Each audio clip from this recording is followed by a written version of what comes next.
बोल बॉस में आपका स्वागत है स्वामी जी। स्वामी हरिनारायण जी जो शिवाजी के वंशज, उनके गुरु है, राजमाता के गुरु है, और आज हमारे साथ में अविमुक्तेश्वरानंद जी, उनके पर जो आक्षेप लगे हैं और जो ये चल रहा है उसके बारे में कुछ बातचीत करेंगे।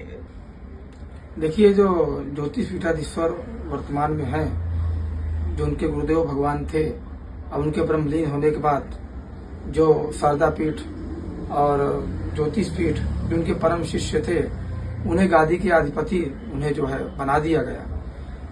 तो ये जो 4 पीठें हैं, खंड पीठें हमारे भारतवर्ष में, तो ये देखिए सनातन पीठ के वजह से ही जो भगवान आदि शंकराचार्य, जो शंकराचार्य जो थे भगवान शिव के स्वरूप थे साक्षात, उन्होंने सनातन धर्म की स्थापना किया। और उस सनातन धर्म ही हमारा एक ऐसा है कि सर्वे भवन्तु सुखिनः के हिसाब से सभी सनातन हिंदुओं को जोड़ने का काम करता है। और कभी कोई जितने भी हैं, जिस प्रकार से जब सनातन धर्म में किसी प्रकार का संकट आता है, कोई तकलीफ होती है, तो हमारे राष्ट्र में जब तकलीफें आती हैं तो शंकराचार्य भगवान का ही मार्गदर्शन होता है, तो तकलीफें जो है दूर होती है। देखिए, जो हमारे सबसे बड़ा मुद्दा है कि जब राम मंदिर का मुद्दा था, उस समय ये ज्योतिष पीठाधीश्वर शंकराचार्य भी बड़ा योगदान किए थे, और 40 दिन तक इनके भी स्टेटमेंट दिए गए थे राम मंदिर बनने के उसमें।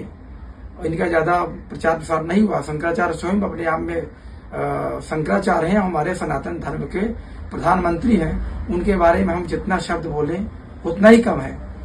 और हमने एक चीज और देखा है कि जो गौ माता को जो राष्ट्रमाता घोषित करने लिए उनका जो आंदोलन है, अभी हमने विगत 6 महीने पहले देखा था उनकी यात्रा, ज्योतिष पीठाधीश्वर जो वर्तमान में है, पैदल यात्रा उनकी, और पैर में रक्त निकलते हुए देखा है हमने।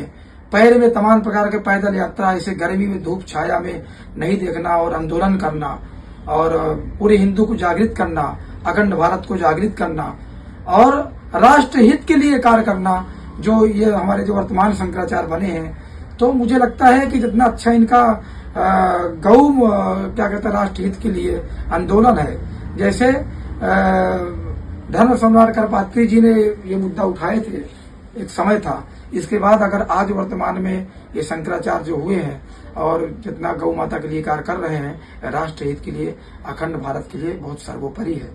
उनके ऊपर जो लोग बिना मतलब को आक्षेप लगा रहे हैं, कहीं कहीं उनको कुछ ज्ञान नहीं है, क्योंकि शंकराचार्य भगवान हमारे सनातन धर्म के प्रधानमंत्री हैं। उनके बारे में इस तरह से बोलना ठीक नहीं है। और शंकराचार्य भगवान कोई पक्ष से नहीं है। उनके पास तो कांग्रेस के भी जाए या बीजेपी के भाई, कोई भी सत्ता दल जाए, तो जो सनातन धर्म की बात करेगा तो उनका उनके ऊपर आशीर्वाद है। और कोई उनको कांग्रेसी कहता है, कोई कुछ कहता है, ये गलत उनके ऊपर आरोप है। ऐसा नहीं होना चाहिए किसी प्रकार से भी। इसकी मैं निंदा करता हूँ।